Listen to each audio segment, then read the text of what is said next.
reported. They are Burn Savannah and Fullerswood in St. Elizabeth, the Junction Main Road in St. Mary, the Guys Hill Main Road, Dover Gully, Church Road, Nicholson Meadows, Fletcher Avenue, Grove Road, and Bronx Street, all in St. Catherine. Additionally, the Bogwalk Gorge has been closed, and there was a breakaway at Sandy Bay Gully. In Kingston and St. Andrew, there was flooding in Harbour View, Augusttown, Stirling Castle in Red Hills, Sadler's Avenue, Langston Road, South Monterey Drive in Hill Pastures, Kintyre Close in Pepin, Donhead in Ligony, Barbican Road near Burger King, Whitehall Gully, Sandy Park, Bedward Garden, and Goldsmith Village. In St. Catherine, flooding was reported in Thompson Pen, Simon District, Tredegar Park, Sunnyside in Linstead, Serenity Park, Ginger Ridge, Ensign City, Bushy Park, and Lauriston. Meanwhile, 4 parks, Portland, Cottage, Alley, and Rio Minnow Plain were flooded in Clarendon. There was also flooding in Savannah, Lamar, Westmoreland, Ingleside in Manchester, Ocherias in St. Anne, and Wakefield in Trelawney. ODCEM is advising the public to avoid areas that are at risk of flooding and landslides and to continue monitoring the media for further advisories. Flooding was also reported in western parishes, and we join Latoya Johnson on the telephone now for an update from the Western Bureau. Latoya? Thanks, Michael. The situation now is that several persons have been shut out of their homes today in various communities. We're talking about Anchovy, Pine, Free, Grandville, Pitford areas, forcing several shelters to be opened today. We know that at least one of those shelters is now occupied, and that's the one in Grandville. The Mayor Charles Speaker told us earlier that 16 persons, at least 16 persons, are now occupying the shelter in the Grandville area. The Long Hill Main Road up to the state this evening was impassable. The Stony River had taken over that roadway and was filled with debris and rushing water. That's the latest situation right now, Mike. Well, thank you so much, Latoya. And this evening, the government is in emergency mode as it tries to deal with the effects of a tropical depression that has dumped rain all across the country and brought tragedy. The Prime Minister gave an update at the press conference at Jamaica House today. Archibald Gordon reports. Emergency mode. The intensity of the rainfall that we are having, to me, appears to be even more rainfall than we have had with some hurricanes that have hit us.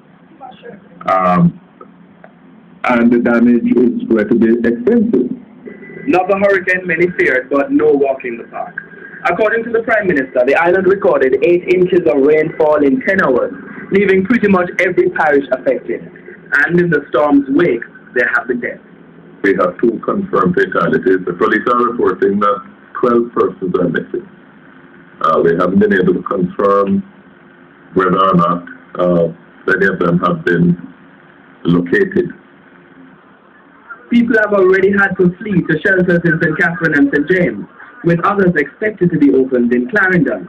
The Prime Minister also said shelter managers all across the island are on alert. But with so many communities still cut off, the government still does not have a full picture of the extent of the damage just yet. But the news is not encouraging. A number of communities have been cut off completely. Areas, particularly in the hills of St. Thomas, there's a major breakaway in sandy ground in St. Catherine, which is the main access route to places like Connors and Ginger Ridge and a number of other areas. We are watching the situation. The National Work Agency is busy as we speak, trying to clear roads where that is possible. The head of the National Works Agency later gave more details. In terms of gully walls, we have had about 2 or 3 breaches in the sandy gully system. Roadway blocked, we have 49 roadways that are currently blocked. And we're talking about new roads. Roadways flooded, we have about 3 to 4. Roadways with minor damage, we have about 3.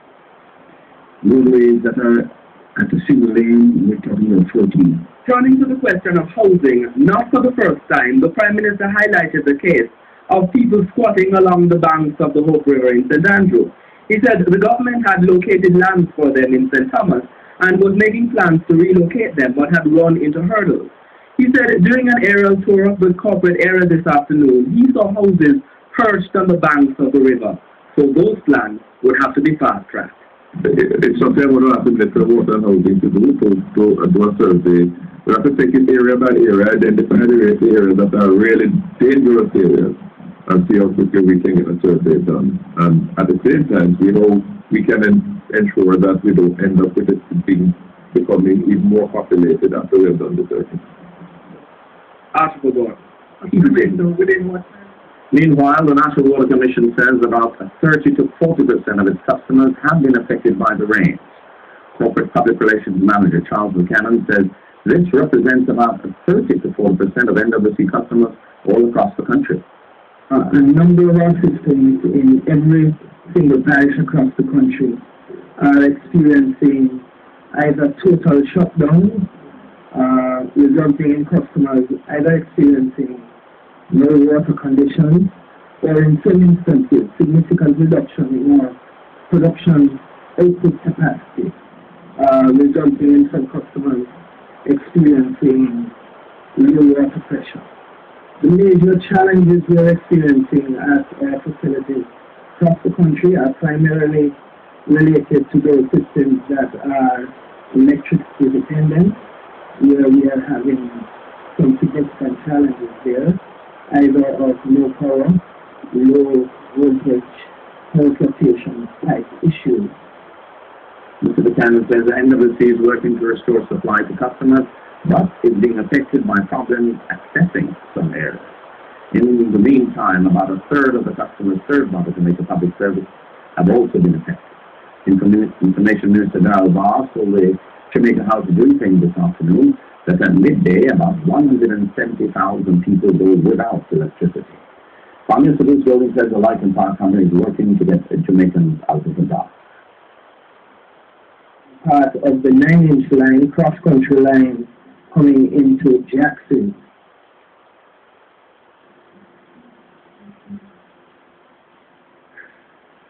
The Health Ministry has activated its National Emergency Operations Center at the Bustamante Hospital for Children in St. Andrews.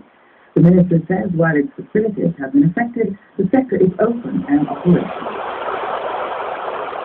Children, all of our hospitals remain open and operational. However, those in the Northeast region, that is Port Antonio, Fort Maria, and Ottawa and St. Anthony Hospitals, they are offering full services. All other hospitals are offering only inpatient and emergency cases services only. Our critical facilities will speak first about the National Blood Transfusion Services. All blood collection centers are operational except for the main blood bank, where those collection services are now operating from the National Chest Hospital facility, and our blood supply is adequate island-wide. Dr. Bullock Lucas, who is the Minister's Director of Emergency Health Services, says all children's homes and places of safety are also open. Patrick Wong says many of the roads damaged in the storm were scheduled to be fixed under the Jamaica Development Infrastructure Program, JDIP. When we look at the list, quite a few of the areas that were impacted were on the list of JDIP roads in year 1 to be done, and I think that puts to bed the issue where we select roads and we select the programs to be done. Today, some of the controversial JDIP money will be diverted to other roads that need to be fixed in the wake of the rain. Once we have emergencies, we have to deal with the emergencies. Some of the scope of work that we are planning to do will be expanded, as you can well imagine, and the damage has gone worse. Mr. Darrell said he hopes that this reality will show and bring an end to some of the bickering between the government and opposition over how JDIP money is allocated. This Jamaica Development Infrastructure Program is going to be the saving grace of a situation for a number of